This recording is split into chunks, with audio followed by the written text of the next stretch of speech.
Kwa ajili ya maombi ambayo tumekuwa nayo tangu Ijumaa. Tunaona message inazidi kurefuka zaidi. Kwa hiyo nafikiri tutakuwa na mwendelezo wa siku zijazo. Bwana Yesu asifiwe. Na tumekuwa nao ni ujumbe ambao una kichwa cha habari ambacho kinasema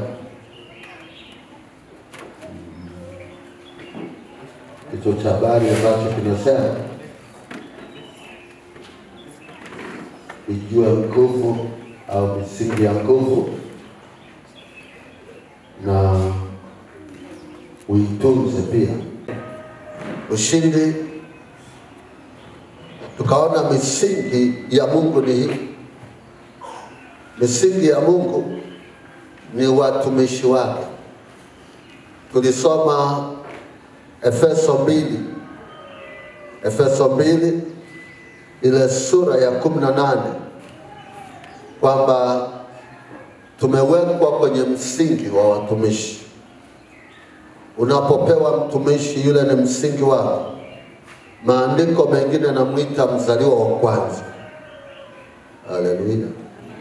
Ukisoma sura ya 2 ya Efeso mstari wa 18 nasema, kwa maana kwa yeye sisi sote tumepata njia ya kumkaribia Baba katika roho moja.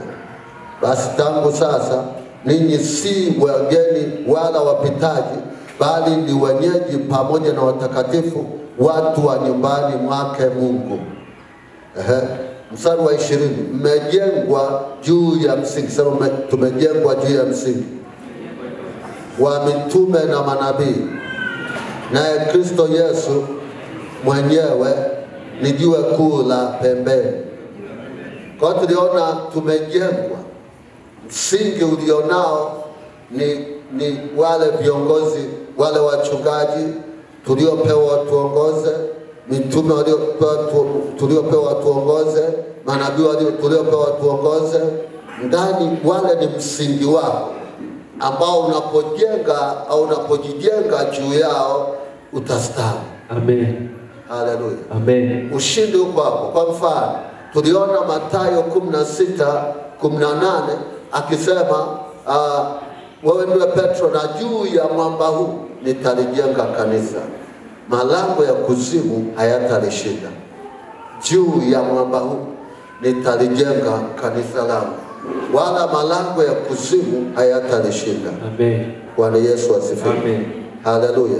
Amen. Kwa hiyo maandiko yanasema, angalia jinsi unavyojenga. Unajijenga wapi? Okay, tuna habari ya misingi ya kwetu wenyewe, lakini wewe kama mshirika, kama jiwe mojawapo miongoni mwa mawe yaliyo hai, kwa mujibu wa Petro wa kwanza 2:5, umejengwa kwenye msingi upi? Kwa sababu kwenye procedure ya Mungu unaanza Yesu akiwa jiwe kuu la pembeni, unakuja mitume wake, alafu unakuja washirika. Haleluya. Yesu asifiwe.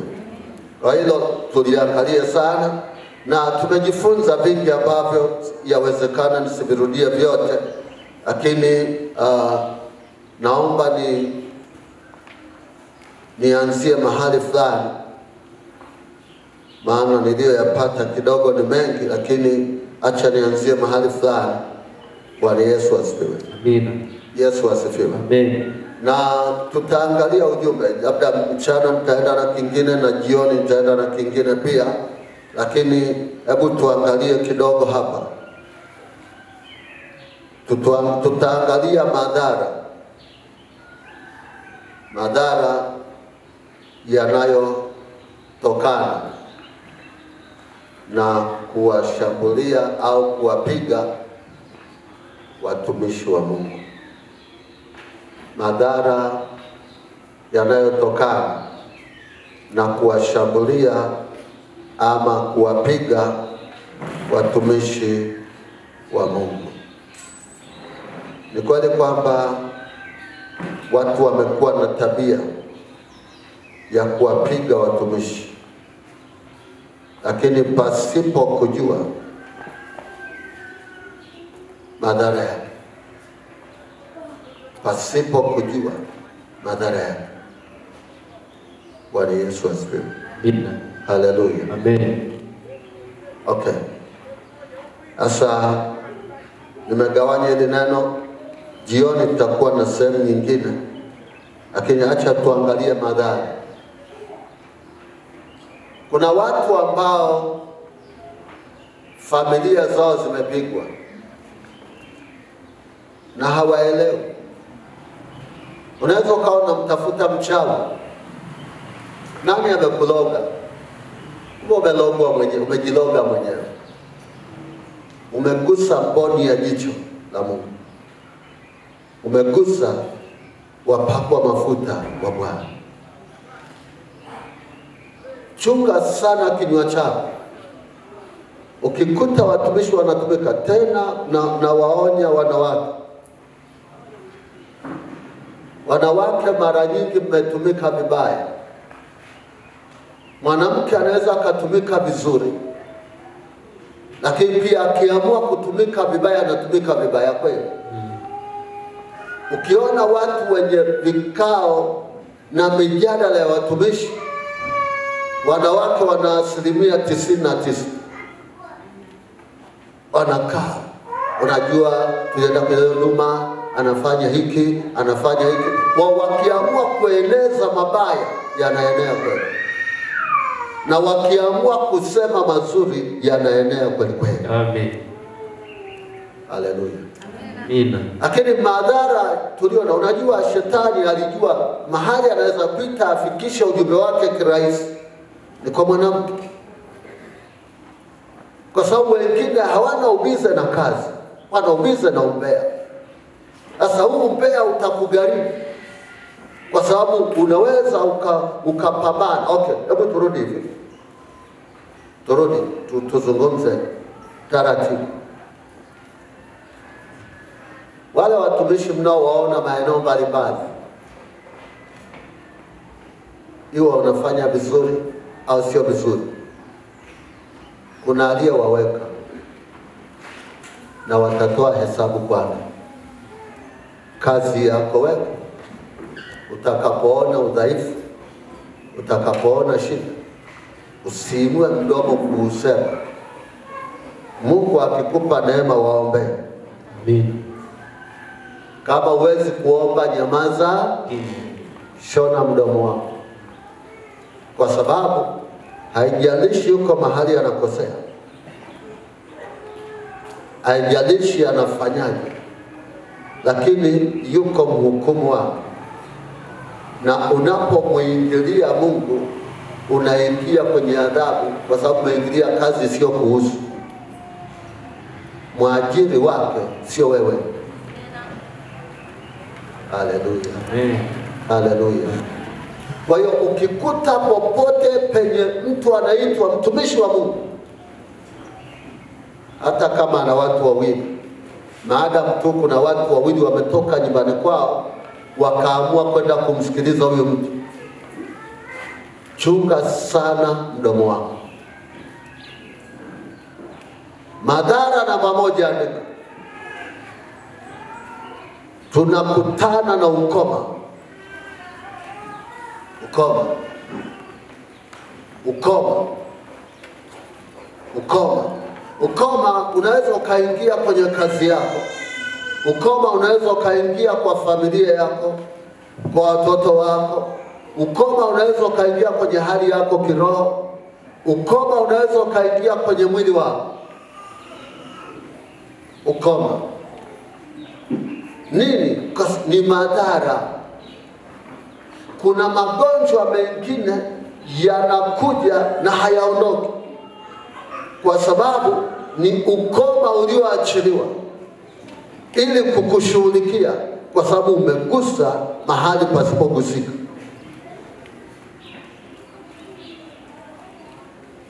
Nilikuwa na tafakari kitu, nikawa namwangalia Mtume Paulo. Andika Hesabu 12. Msomaji aendelee kuniangalia Hesabu 12. Lakini nikamtafakari Paulo. ambaye baadaye alikuwa Sauli, baadaye akaitwa Paulo. Na tunajua historia yake alipokuwa analitesa kanisa, na Yesu kuja kukutana naye kwenye Matendo ya Mitume 9. Paulo alikuwa na saini barua za kwenda kuwatesa watu wa Mungu. Aliwapiga sana watumishi, alipiga sana wahubiri, aliwaua watu wa Mungu, aliwatesa sana, mpaka Yesu alipokutana naye. Lakini baada ya kukutana na Yesu kwenye ile Matendo ya Mitume 9, amekutana na Yesu na akaokolewa, na tangu siku hiyo hakuua tena, lakini alilipa gharama. Sio kila kosa unasema mimi tafanya tu nitatubu, tafanya tu nitatubu. Kuwa makini. Angalia, hakuna mtume duniani aliwahi kutokea ambaye aliwahi kuadhibiwa na kupigwa sana kama Paulo. Anasema amepigwa viboko 39. Yaani yeye walichuana na Yesu kushughulikiwa. Tofauti ya Paulo na Yesu. Yesu alipigwa kwa ajili yetu, alibeba adhabu yetu. Lakini Paulo alikuwa analipa gharama ya vile alivyovipanda. Hello. Wamemfunga sana, wamemjeruhi sana, wamemchania nguo, wamemchakaza, mapigo aliyakuta ya kutosha. Ukimsikia Paulo, lakini ni nini kilichokuwa kinasababisha yale aliyotenda kwa utumishi wa Mungu yalirudi kwake?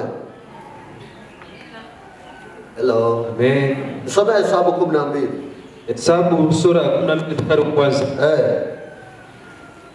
Kisha Miriamu na Haruni wakamnenea Musa kwa sababu ya mwanamke Mkushi aliyekuwa amemwoa. Okay. Wakati anaendelea niseme hivi, huyu Miriamu na Haruni badala ya kukaa na kuanza kujadili, kutafakari maneno ya Mungu, wakaanza kuongea juu ya mke wa mtumishi. Wakaanza kuongea. Kwa nini? Huyu ni Myahudi, huyu ni Mwebrania, ameenda kuoa mwanamke wa Kiafrika, ni wa Kushi, ni wa hapa Ethiopia hapa. Sasa ule ukabila, ule urangi, ule ubaguzi wa rangi, wakaanza kusema kimwanamke gani hicho? Labda wasema cheusi, chenyewe labda cheka ni kama kinalia, kiangalia labda kiko hivi, nyani mweusi huyo. Wakamnena vibaya, wakanena. Sikia, pengine hata mwanamke alikuwa na shida, wakamnena, ni kazi yako. Endelea. Maana alikuwa amemwoa mwanamke Mkushi. Mstari wa 2. Wakasema, je, ni kweli Bwana amenena na Musa na Musa tu? Hakunena na sisi pia? Bwana akasikia maneno yao. Bwana alisikia maneno yao. Basi huyo Musa alikuwa mpole sana zaidi ya wanadamu wote waliokuwa juu ya uso wa nchi. Bwana akanena ghafla na Musa na Haruni na Miriamu.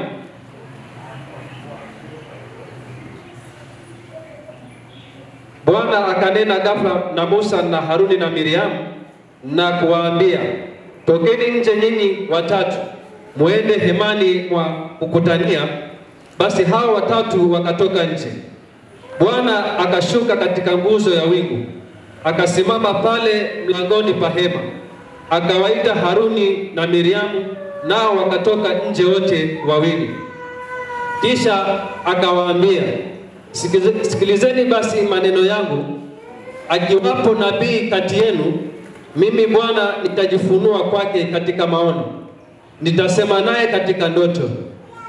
Sivyo ilivyo kwa mtumishi wangu Musa. Yeye ni mwaminifu katika nyumba yangu yote. Kwake nitanena mdomo kwa mdomo, maana wazi wazi wala si kwa mafumbo. Na umbo la Bwana yeye ataliona.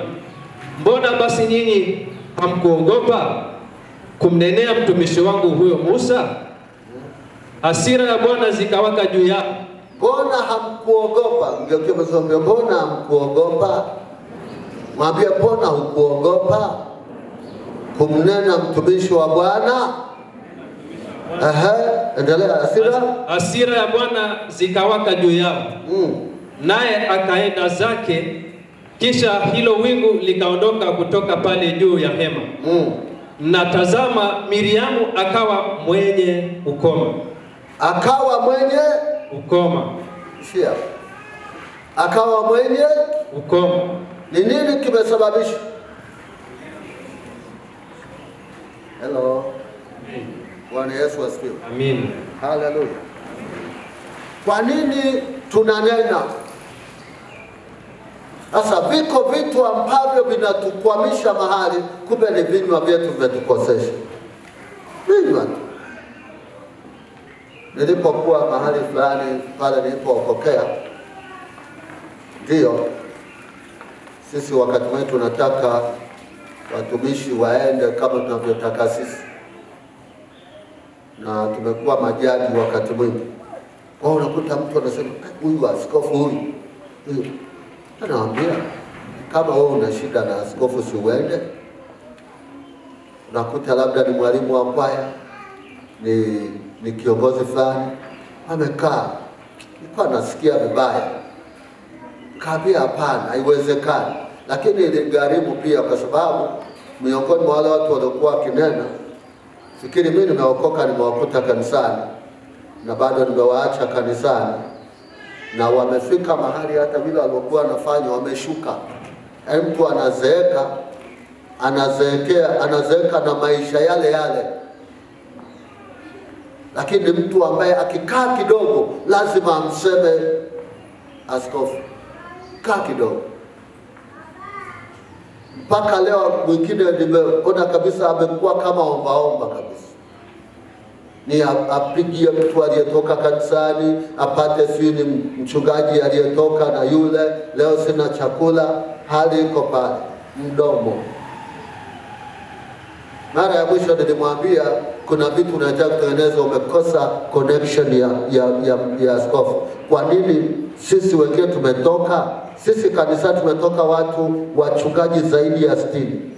Kanisa hilo moja tumezaliwa pale. Kaambia kwa nini utoke? Nikaambia umeongoza mjadala na yale maneno na kugharimu. Uliwahi kwenda kuomba msamaha? Pia ni kweli. Kaambia ndio. Yesu asifiwe. Yesu asifiwe. Yesu asifiwe. Kuna wakati ambao unahitaji hata kama baba yako yuko uchi, usitangaze uchi wake, mfunike. Hello. Yani sio kufurahia, ni kufunika. Basi kama amekosa nguo, wewe kanunue nguo mvike. Hello. Hallelujah. Mimi huwa nasema ujumbe kwa majira ya Mungu. Naweza nikaongea hapo usisikie tena, lakini linapokuja neno kwa wakati wake, lifanyie kazi kwa wakati huo, itakuwa salama kwako. Amen. Amen. Ukoma umemwingia, amepata ukoma, kisa amemsema mtumishi. Na maandiko yanasema kizazi cha Mariamu mpaka leo kina ukoma. Maana yake ukikuta yeyote mwenye ukoma, ujue ni asili, ni chimbuko la Miriam. Hello. Hallelujah. Hallelujah. Namba 2. Dhana namba 2. Nimesema ukoma kupona Bwana mpaka ujue ulikosea wapi, na vitu vimeachiwa tu vya kudumu. Namba 2,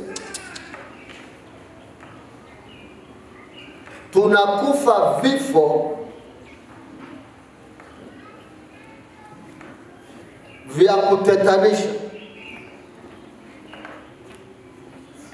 Ile tu kwamba unainuka juu ya utumishi. Hebu kimseme Mungu. Amen. Halo. Amen. Kwanza ujue Mungu anamheshimu yule ambaye amejitoa maisha yake na yaani yeye hana kazi nyingine, anamtumikia. Mungu anamheshimu pita maelezo. Amina. Wewe kanyooshe mdomo wako, tagombana naye. Hasira ya Bwana iliwaka sio kwa sababu Musa aliomba, ni kwa sababu Mungu mwenyewe alishuka pale ndio akawapiga ule ukoma. Musa hakuomba Mungu apige ukoma, Mungu alichukia. Kazi ndio hapa ndio hiyo. Sasa ya pili, tunakufa vifo visivyo vya kawaida, vya kutetanisha. Tuseme Hesabu 16, soma nayo uone kuna watu wamekufa kienyeji. Sio kila kitu pepo shindwa, pepo mauti, mapepo mengine hayakemewagi. Unakuta ni Bwana ametuma majeshi. Hesabu 16 mstari wa kwanza. Hesabu sura 16 mstari wa kwanza. Basi Kora mwana wa Isari mwana wa Kohathi mwana wa Lawi. Unajua Kora, ngoja. Kora ni nani? Mwambie mwenzako wala wanaoshindana na watumishi wa Mungu kina Kora. Amina. Ngeukia mwenzako wewe ni Kora. Hebu angalia neno usoni. Kora utamjua. Haleluya. Amen. Mwana wa Lawi akatoa watu pamoja na Dathani na Abiramu wana wa Eliabu na Oni mwana wa Pelethi waliokuwa wana wa Rehumu. Nao pamoja na watu kaza wa kaza na wana wa Israeli watu 250 wakuu wa makutano waliokuwa wateule wa mkutano, watu wenye sifa wakainuka mbele ya Musa. Nao wakakusanyika kinyume cha Musa na Haruni na kuwaambia, ninyi inawatosha kwa kuwa mkutano wote ni mtakatifu. Kila mmoja miongoni mwao Bwana naye yu kati yao. Ni nini basi kujitukuza juu ya mkutano wa Bwana? Ni nini basi kujitukuza juu ya mkutano wa Bwana? Yaani wanavyowafundisha, wanapowaambia Mungu amesema na nini, asema hamna chochote Bwana. Kwani mimi siwezi kumsikia Mungu? Mungu wanajifanya hawa. Hamna kujitukuza hapa, Musa aliposikia maneno haya akaporomoka kifudifudi. Kisha akanena na Kora na mkutano wake wote, akawaambia, asubuhi Bwana ataonyesha ni kina nani walio wake, kisha nani aliye mtakatifu, tena ni nani atakayewe karibia kwake. Hapa ni Musa ameamua kupambanisha na Mungu wale wanaoshindana naye. Maana yeye atakayemchagua ndiye atakayemsongeza kwake. Fanyeni neno hili, twaeni vyotezo, nyinyi Kora na mkutano wake wote. Vitieni na moto mkaweke na uvumba juu yake mbele ya Bwana. Kisha itakuwa ya kwamba mtu Bwana atakayemchagua yeye atakuwa mtakatifu. Inawatosha nyinyi enyi wana wa Walawi. Musa akawaambia Kora, sikilizeni basi enyi wana wa Lawi. Je, mwaona kuwa ni jambo dogo kwenu kuwa Mungu wa Israeli amewatenga nyinyi na mkutano wa Israeli ili apate kuwakaribisha kwake, ili mfanye utumishi na maskani ya Bwana na kusimama mbele ya mkutano ili kuwatumikia? Tuishie hapo, utaendelea kusoma hiyo sura kwa muda wako. Lakini hawa watu wasema Musa ni nani Bwana? Anajifanya yeye na Mungu. Hata sisi tunaweza tukamsikia Mungu. Asijifanye yeye anajua. Wakamuinukia. Musa akasikia maneno, kwao najifanya mtakatifu. Kazi ninayofanya hapa kwa wameona, wamenilikanisha na wao. Musa akasema sasa lazima tujue nani Mungu amemuita. Amina. Haleluya. Amen. Endelea, nini kinafuata sasa? baada ya maneno haya. Mstari wa 10.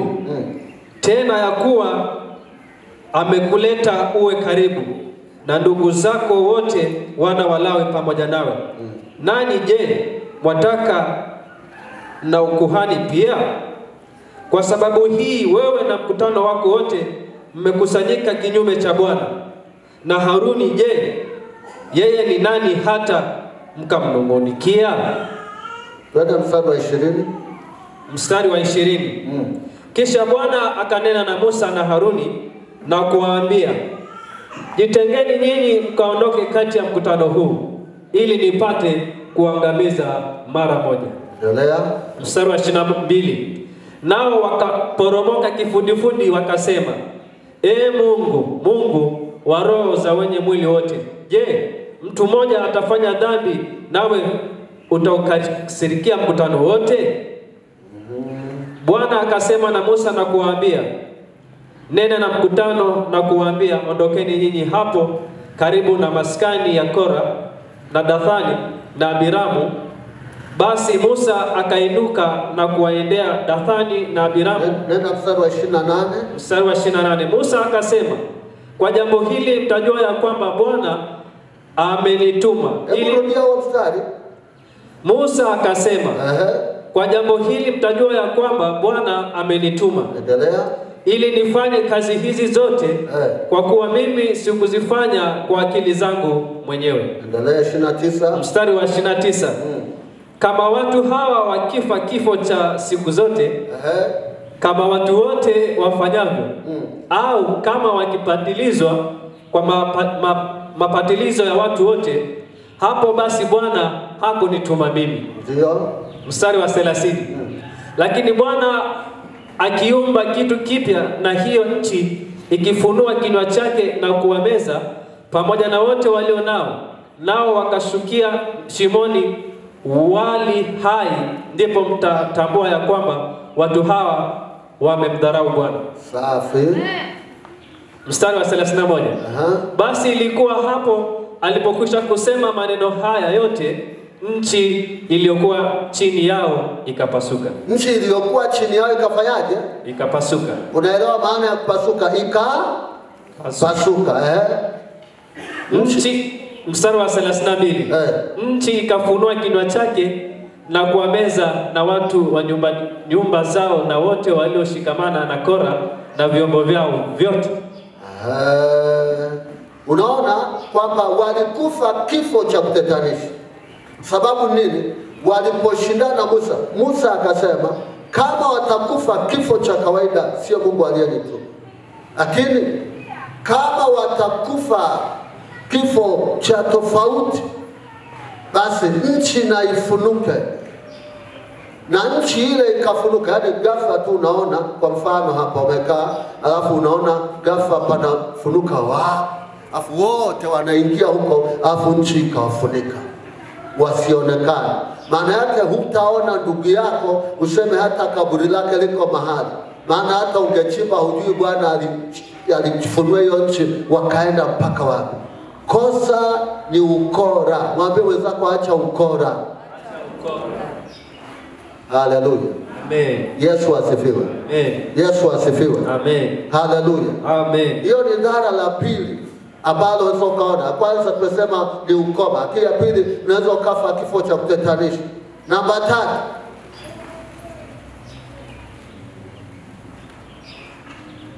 Ukiwa unakuja kwenye familia. Ni madhara haya. Ushaelewa neno ukiwa? Ukiwa ni mahali ambapo hapana matumaini. Mahali ambapo hata ungepanda shamba havioti. Mahali ambapo watu hawadumu. Nimewahi kwenda familia moja, mahali tulikuwa tunatoka mbali kidogo kuchota maji. Nikakumbuka kwamba wamejenga nyumba nzuri, lakini na eneo ile ni nzuri, lakini makaburi ndio yamejaa. Wamekufa. Hawapo. Sasa sina maana hao ni kwa sababu gani, lakini ule mji umebaki ukiwa. Haukaliwi na watu. Unaweza ukawa na watoto hata wasio na faida kwako. Unaweza ukawa na vitu hata havikusaidii. Hali ya ukiwa inaweza ikaja kwa nyumba yako. Yani aliyezaa ni kama hajazaa, aliyeolewa ni kama hajaolewa, aliye na kitu ni kama hana. Hali ya ukiwa. Hello. Sikia. Kama tunajifunza kurudi kwa misingi, lazima ujue mahali ulipoharibu utengeneze. Amina. Amen. Amen. Mathayo 23:37. Ukiwa. Unaweza ukaishi tu ukajisikia sisikii. Si kama naelewa. Nenda kaangalie mtu aliyefiwa, ndio utajua maana ya ukiwa. Mtu ambaye hana baba na mama, ndio utajua maana ya ukiwa. Mtu ambaye hana mume, alijisikiaje alipoona kwamba tulikuwa wawili na sasa hivi amekufa niko mmoja? Nilikuwa na baba na mama, sasa hivi sina baba na mama, nimebaki mwenyewe. Alisikiaje? Ukiwa. Mathayo sura ya 23 mstari wa 37. Yerusalemu, uwae manabii na kuwapiga kwa mawe wale waliotumwa kwako. Ni mara ngapi nimetaka kuwakusanya pamoja watoto wako wote, kama vile kuku avikusanyavyo pamoja vifaranga vyake chini ya mabawa yake, lakini hamkutaka. Angalieni, nyumba yenu mmeachiwa hali ya ukiwa. Mmeachiwa hali ya nini? Ukiwa. Ya ukiwa. Mstari wa 39. Kwa maana nawaambia, hamtaniona kamwe tangu sasa hata mtakaposema, amebarikiwa ajaye kwa jina la Bwana. Hamtaniona tena. Hamtaniona tangu sasa. Mmeachwa ukiwa. Sasa mahali ambapo Mungu hayupo, hapo mahali hata mbwa haishi. Hata paka haishi hapo. Hata mende hawasoge. Ukiwa. Mmeachwa hali ya ukiwa. Ninyi mliowaua watumishi, ninyi mliowapiga wamasihi wa Bwana, mmeachwa hali ya ukiwa. Anasema hamtaniona kamwe hata mtakaposema mbarikiwa kwa, yani mtakapokuwa na moyo wa kuwapokea watumishi, ndio mtaniona Mungu. Hello. Amen. Hallelujah. Amen. Hallelujah. Amen. Hali ya ukiwa. Ndio maana wakati wetu utaomba Mungu, utaona kabisa yale maombi. Hivi umesikia Yesu akisema, Mungu wangu, mbona umeniacha? Alipata ukiwa, ile hali ya kuwa na baba yake ya kuisikia tena. Alisikia kupungukiwa kitu. Alipungukiwa na Mungu, uwepo wake ndani. Mungu amekuacha, unaenda wapi? Kila unalofanya alienda. Yaani unaona kukataliwa na ulimwengu wote, unaona kama unakuzomea. Ukiwa ni madhara makubwa, sio marahisi. Hello. Hallelujah. Amina. Tunaona kirahisi lakini inagharimu. Na haigharimu, yani mimi ndio nimemnena mtumishi, haitanigharimu mimi peke yangu, itanigharimu na uzao wangu. Angalia, anasema nyumba yenu imeachwa hali ya ukiwa, manake na watoto. Ndio maana Hosea 4:6 anasema kwa kuwa mmeyakataa maarifa, mimi nami nimewakataa ninyi. Kwa kuwa umesahau sheria Mungu wako, mimi nami nitawasahau watoto wako. Maana hawa watoto wanasahaulika kwa sababu ya wazazi. Watoto wanapigwa kwa ajili ya wazazi. Uchumi wako unapigwa kwa ajili yako wewe. Yaani ule uchumi hauna shida, lile duka halina shida, ile biashara haina shida, lakini wewe mwenye duka, Mungu akiamua uwe mkiwa, utaenda hata wateja hutawaona. Utafanya kila kitu akienda. Si kama naeleweka. Ukisikia Mungu alipokuwa anaumba nchi ilikuwa ukiwa na utupu. Hali ya utupu lazima iwe kwenye ukiwa. Amen. Hallelujah. Amen. Hallelujah. Amina. Kuna ukiwa. Kuna ukiwa. Namba 3.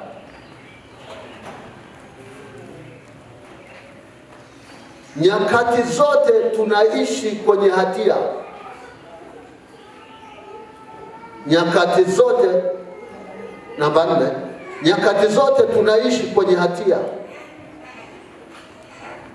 Tunasema hivi, Mungu aturehemu kuanzia leo. Jifunze kufunga kinywa chako. Na kama kuna mtu weza ukamwombea, wewe muombee. Amen. Uwezi kuombea, piga kimya. Hello. Amen. Kwa usalama wako.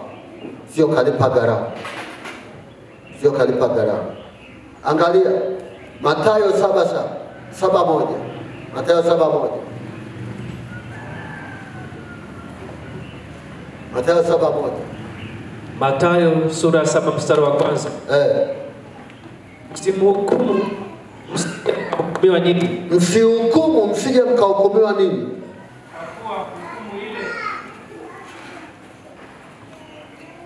Kwa kuwa hukumu ile mhukumu yo, ndio mtakaohukumiwa. Ndio mtakaohukumiwa. Na kipimo kile mpimacho ndicho mtakachopimiwa. Sawa. Endelea. Mstari wa 3, basi mbona wakitazama kibanzi kilicho ndani ya jicho la ndugu yako, na boriti iliyo ndani ya jicho lako mwenyewe huiangalii? Mstari wa 4, naomba watu wawili waje hapa. Naomba watu wawili waje hapa kuonyesha jambo. Namna unavyowanyooshea wengine vidole, ndivyo na wewe unavyonyooshea. Naomba watu wawili waje hapa.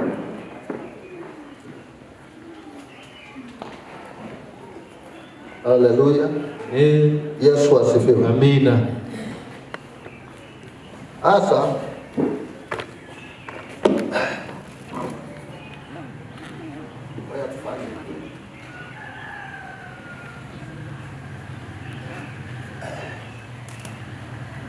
au tufanye hivi.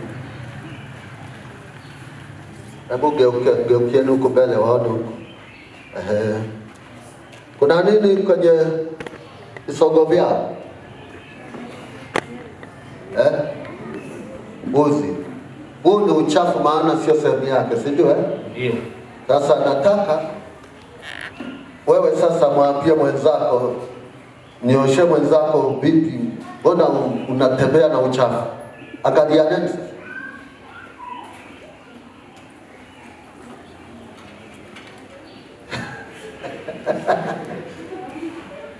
Unaelewa anachosema? Wakati wewe unajaribu kunyoosha, anasema wawezaje kukitazama kibanzi kilicho kwenye jicho la mwenzako ingali hulioni boriti kwa jicho lako. Sasa tumebaki sisi tukijihesabia haki kwamba sisi ni wahukumu wakubwa, kwamba sisi tuna haki. Hello. Amen.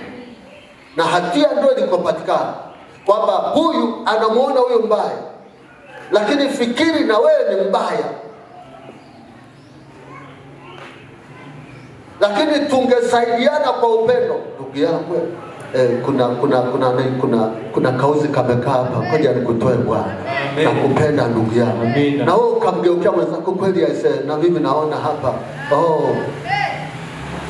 Amina. Hello. Amen. Sio kunyoosheana vidole. Nani? Okay. Ngoja nikwambie tu. Nakumbuka yule mwanamke alipelekwa kwa Yesu. Huyu amefumaniwa. Afu sijui Biblia nayo Bwana hii. Sikuona yule mwanaume aliyefumaniwa naye. Lakini alihukumiwa mwanamke. Walimbeba mwanamke huyu amefumaniwa. Yesu akasema, anayejijua hana dhambi awe wa kwanza kumpiga mawe. Si sharti apigwe mawe afe. Wa kwanza. Angalia, kila mtu na simu yake kulikuwa na hatia. Kwamba na wewe ile ya kwako jana ulikuwa pale haijajulikana. Na wewe sio ile mchepuko pale haijajulikana. Si unafanyaga wewe. Na wewe si unakunywaga kwa siri haijajulikana, lakini si ipo. Wewe si ndo ulitoaga mimi pale haijajulikana. Sasa kuna vitu ambavyo vikaanza kusema ndani yao. Yesu ameinamisha kichwa. Mtu mmoja akasema, yamkini alipokuwa anaandika chini alikuwa anaandika, na wewe fulani ulifanya hivi, na wewe fulani pale ulikuwa kwenye kikao cha umbea, na wewe fulani. Kuja kuinuka akamkuta mwanamke yuko peke yake, akamuuliza, waliokushtaki wako wapi? Akasema si wao. Maana yake kila mtu ana hatia. Usiwe mwepesi tu wa kunyosha. Okay, just tuangalia kwa mfano nchi yetu. Tuna rais tuliye naye. Ni rahisi sana kusema ni rais mbaya, fai, au ni mbunge basi, au ni mkuu wa mkoa wetu, au ni balozi wako. Pewa ile kazi wewe. Hello. Kazi yako sio kunyoshea yale mabaya, muombe ili afanye vizuri. Amen. Hivi kuna mtu ananielewa? Unajua saa nyingine sio kama mashabiki. Mgeukie mwenzako mwambie sio kama shabiki wewe. Unajua ukienda kwenye mpira wala wa mpira, mashabiki ndio anatoa kasoro. Pale angepiga. Pale unaona amekosa bwana wa ndani, ungekuwa pale. Ungeenda kaongea. Mhubiri huyo, amehubiri fiongo kabisa. Yaani heri hata mimi ningesoma. Simama wewe tukuone.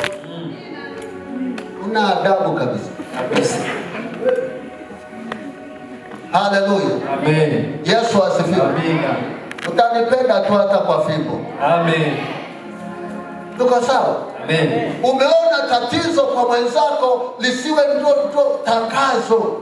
Usiliwekee bango. Nenda pole pole kamsaidie. Huu ndio Kristo huu. Amen. Bwana angalia, atakoma. Mwanzo mwenzako wewe vikao vyako vinaongea gani?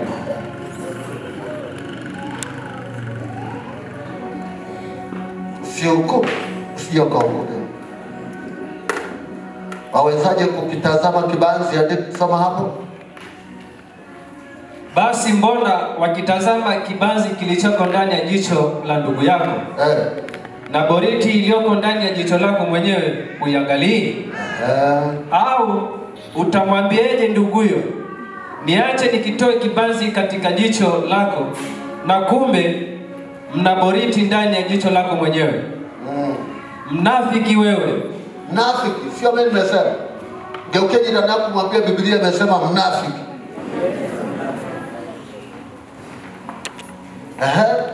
Mnafiki wewe, itoe kwanza ile boriti katika jicho lako mwenyewe. Tengeneza mambo yako wewe. Ndipo utakapoona vema ukitoa kile kibanzi katika jicho la ndugu yako. Asante. Bwana Yesu asifiwe. Amina. Kinyume cha hukumu cha hatia ni yani hatia maana yake hukumu. Inabeba hukumu. Haki. Kama huna hukumu basi una haki. Sasa ni rahisi sana. Tunaenda kuhukumu watu. Yule bwana hajui kuomba. Yule bwana si ana hasira sana. Yule bwana si msemaji sana. Yule bwana hana akili kabisa. Yule ni mweusi sana. Sasa kama wewe ni mweupe, si aliumbwa tu mweusi? Hello. Amen. Okay, sikia. Warumi 14 mstari wa kwanza. Warumi 14. Kama unabeba ukihukumu kipimo kumacho cha hukumu, tumeona ndicho utakachohukumiwa. Manake unaingia kwenye hatia. Na hatia haitaondoka kwa sababu una tabia kuhukumu watu, kuwahesabia hatia, kwa itakugharimu tu. Ndio maana watu wengi kinachowakwaza ni vinywa vyao. Warumi 14:1. Warumi 14:1. Yeye aliye dhaifu wa imani, kuna watu walio dhaifu wa imani pia mkaribisheni. Walakini msimhukumu mawazo yake. Msihukumu mawazo yake. Endelea. Mstari wa 2.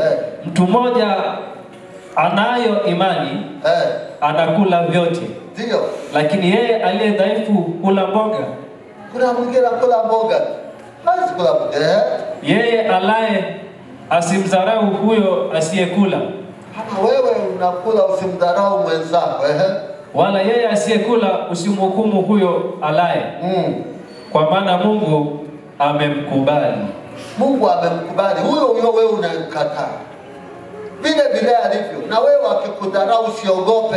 Mungu anakukubali. Hata dunia ikukatae, lakini yuko anayekukubali. Amen. Najua kuna watu wanaangalia kama Mungu angesikiza mawazo ya watu, hata mimi nisingekuwa hapa. Na watu wamekaa kabisa wakaiuda maombi kwamba tunamfukuza, tunamtoa hapa. Hii huduma sio ya Mungu na hilo kanisa liondoke. Na nini? Wamefunga na kuomba. Lakini kwa kuwa Mungu ananikubali, wao wanayaona ya kwao, lakini Mungu anavioniona, ananiona kama mtumishi wake. Amen. Haleluya. Amen. Ndio maana mara nyingi lazima tumlingane tu Mungu. Huwezi kuwapendeza watu. Najua watu ni waajabu. Ukija umechukiza, wanasema maisha yamemchosha, angalia ni kanga hiyo moja. Ukija umependeza sana, anasema sasa hivi anajifanya anajidai. Ukiwa maskini anasema hali ni ngumu, angalia amepigika. Ukifanikiwa sana anasema huyu amejiunga Freemason, si good. Wanadamu hawaishiwi. Wakapata tu ya kuongea. Wana tabia ya kuhukumu. Mwambie mwenzako hiyo ni tabia mbaya. Hukumu. Eti angalia ana shepu ya kwako. Si mwili wake. Hello. Amen. Eti angalia amevaa hata shepu hamna, hips hana ya kwako. Hips lake linakuhusu nini? Eti.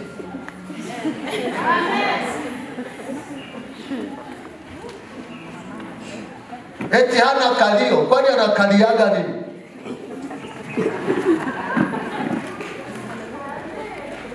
Eti siku hizi amekonda kweli, yani si nini amekonda wewe, kwani anatakiwa anenepe ule nyama? Yeye ni kitimoto. Mwambie mwenzako koma tabia mbaya. Uliapendeze, utakuwa umetoa sadaka. Amen. Kwani kuna shida kama ana hiyo kanga moja ukaambia mpendwa, hebu twende mara moja, hebu nataka nikuone siku fulani, twende mjini. Ndio upendo. Kwa sababu hana, ni kweli hana. Nenda kamtungulie kagauni, amwambie Mungu akubariki, nimekuleta kwa ajili ya hiki. Kiatu chako hiki hapa. Alafu uangalie, ukumbuke kwamba Bwana, kumbe unapendeza.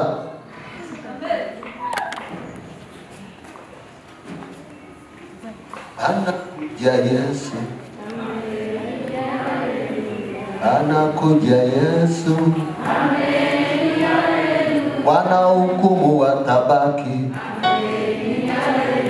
Wasiohukumu watakwenda. Wewe utakuwa wapi? Anakuja Yesu. Hebu mgeukie jirani yako, mwambie unajua na mimi ni mtumishi wa Mungu. Unanionaje? Unanisemaje nikiwa siko na wewe? Anasemaje? Jana alikusengenya. Kuna tabia sio nzuri. Sasa hebu niambie, kwani Biblia imetuambia ukiona mtu anakosea uende ukamseme? Inasema muonye wewe na yeye peke yake. Kama basi umeshikana, tafuta na mtu wa pili. Ameenda na mtu wa tatu, basi okay, lazima ipite. Kama tunaweza tukafunika. Nisikia. Kuna watu wengine ambao kuona unakuta wamekosea. Sasa kuja kutangaza hapa. Nakaa nao, wanatengeneza, tunamalizana nao. Hatufurahii mabaya, tunafurahia pamoja na wema.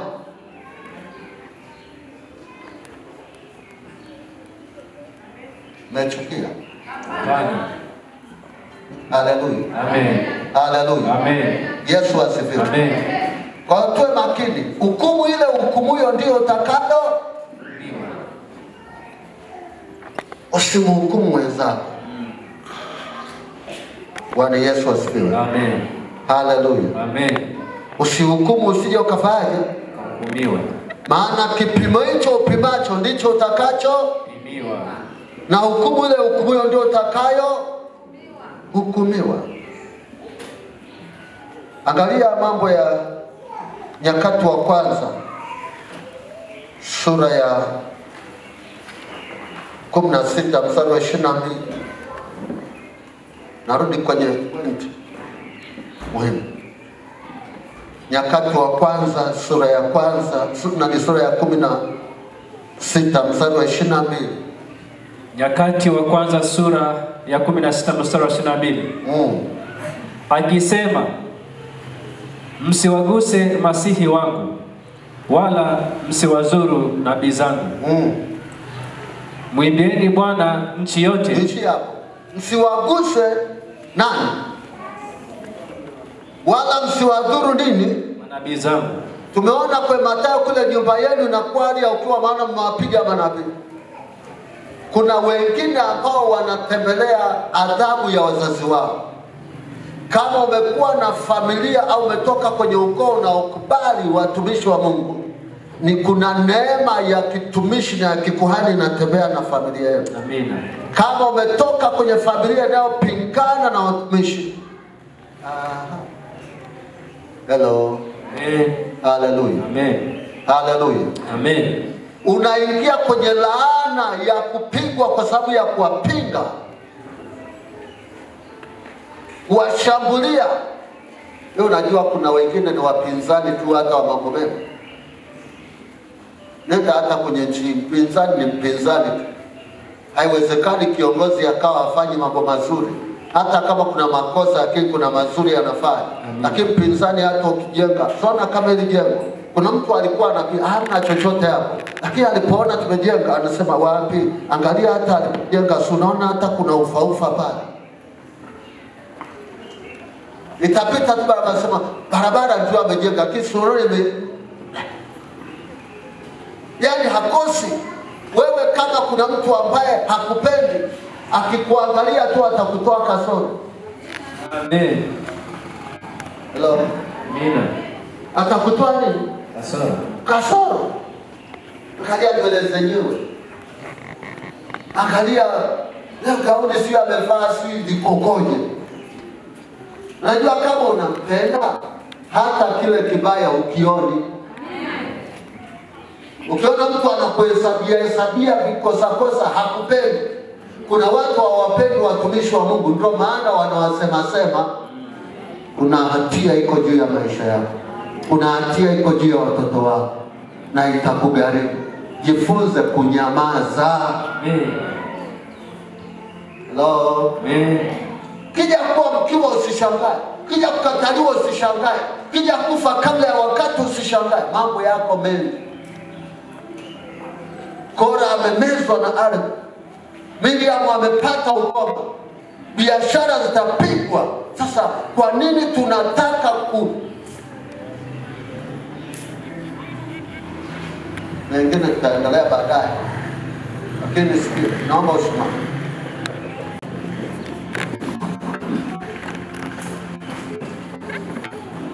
Maandiko yanasema wewe nani? Ni kosa kubwa tena la jinai. Hata unapoona, unajua kila mtu hapa ameokolewa kwa gharama. Na hakuna mtu alimleta mtu kanisani hapa, kila mtu alikuja kivyake. Na Mungu ana mpango naye. Ukiwa ni wewe uliyemkwaza ukamfanya ashindwe kuendelea na wokovu, ikiwa ni wewe ulimsema vibaya mpaka akaona kanisa halifai, kuna hatia, unayo hukumu.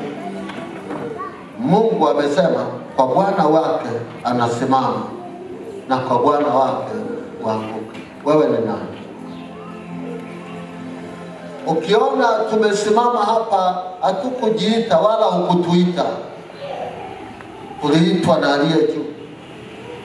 Umekuja umenikuta upendezwi na ufupi wangu, nenda katafute warefu.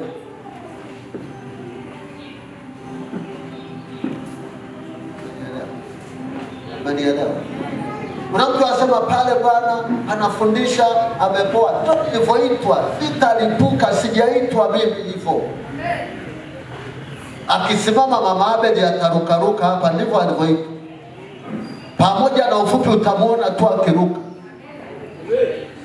Lakini itakufundisha taratibu. Imekukwaza, katafuta wanakurukaruka. Hello? Haleluya. Amen. Wewe ni nani hata uninyoshe kidole? Wewe ni nani hata unihukumu? Nionee huruma na mimi. Nimezaliwa jamani. Na mimi na mama na baba kama wewe. Na mimi na moyo wa nyama kama wewe. Haleluya. Haleluya. Kama la kunisaidia njoo tukae tushauriane. Lakini usiseme. Amen. Amen. Mtu anaweza akaja asema, yani sikia leo, ibada ipo hapa. Kuna mtu anaondoka tu, ibada ya leo haikuwa, yani ilijaa watoto tu. Hamna watu wazima. Tena ndio anasema watu wa zamani hawapo kabisa. Leo ni vitiviti. Yani kuna mtu anapiga picha hapa ili apeleke anakojua, yani yuko kanisani. Si kama naelewa. Sisi tulikuwa tunaingia kanisani. Makanisa yana desturi hii. Hata ukiangalia taifa la Israeli wameenda kwa kupungua na kuongeza. Kusoma historia yao. Makanisa ya kiroho kidogo sio kama makanisa ya dini. Huwa kuna siku mnaweza mkajaa sana, kawaida tu. Na kuna siku ambayo program hamna watu. Lakini mtu aliye ndani akiulizwa, ambaye analipenda kanisa na anapenda huduma, akiulizwa kule nje na maadui, anasema jamani, kanisa kwetu kuna watu wengi.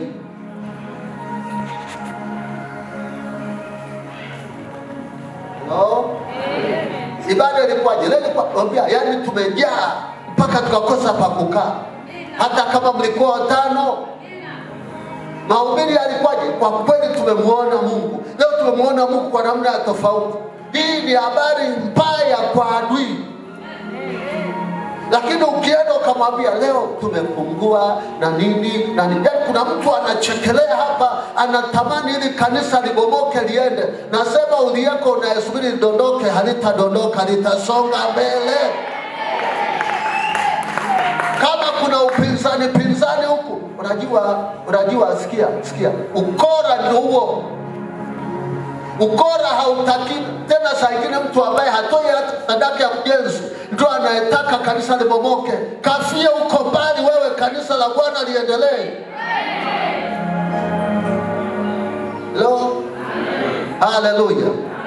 Hivi kuna mtu amekaa nyumbani kwa baba yake, alafu anaenda kutangaza pale nyumbani kwetu hatuli kwa kweli. Pale nyumbani kwetu tunalalia gunia. Alafu hebu mgeukie jirani yako, muulize wewe ni kora? Kaa dunia mamoja. Lengo letu ni kujenga. Hata kama huna hela, kaa mwambie Mungu, sina pesa ya kuchangia kile ujenzi wa kile choo. Mungu naomba ufungue milango, wafungulie hata wale wengine watoe. Mungu naomba afungue hata kwa maombi. Na usitangaze kwamba kanisa letu halina kitu. Wewe utakuwa ni kora. Kora ndio anaenda kuambia adui kule ya mnaga unafikiri. Hebu kaa kidogo. Kuna kiongozi mmoja alikuja, sasa ni kiongozi, wakati sio kiongozi. Amekuja kanisani. Kabla hajaja alikuwa anaambia wenzake, napenda mafundisho ya mtumishi Bwana. Nataka nije. Kwa kweli amewahi kunisaidia, amewahi kuniombea. Akaambia pale ni watu wako humu ndani. Anamwambia pale hapa pale hapana, sikushauri. Lakini yuko ndani. Yaani kuna watu wengine wamesababisha wengine wasije kanisani, maana yake habari zao juu ya kanisa huko sio nzuri. Mungu akihukumu kinywa chako kama utabadilika leo. Akaambia hapa, anasema watu zaidi ya 4 alikuwa anieleza. Wamemwambia hapa hapafai, akaanza kueleza mapungufu nini. Basi, lakini anasema mimi sisikizi wale, akaamua kuja. Alipoingia akaanza kuambia jamani, watu mko hapa, mlikuwa mnanizuia nisije nikapata hii neema, na ninyi bado mko hapa. Sasa kwa nini msiondoke? Na wakati tutashika fimbo, usije kututaabisha. Kama upataki nenda, kuna wanaopataka Bwana. Hello? Unajua ni sawa na mtu anaenda kusema mke wa mtu, kile mwanamke kibaka cha kwako. Ile mwanaume si yukoje wa kwako? Hata ujue mnawaita mtoto tembo. Si alipenda mwenyewe, unamwambiaje ni mbaya? Si alimpenda mwenyewe. Hello? Unanielewa? Waache kutafuta laana. Waache kutafuta mapigo, yanatukosti, yanagharimu. Anasema hiki ni kizazi kilichoua manabii. Yesu anawaambia kijalizeni kibaba cha baba zenu, maana mnasema baba zetu waliua manabii. Kijalizeni hicho kibaba. Sisi tukikaa hapa letu ni moja, tutalisema kanisa letu vizuri, tutasema watumishi wetu vizuri. Ukifika mahali huwezi kusema kanisa lako vizuri, huwezi kusema mambo mema ya kanisa, wewe umeshakuwa kora. Ondoka, mlango uko wazi, katafute mbinguni ukakae, maana duniani hakuna kanisa lilokamilika. Na mbinguni uende. Si baba?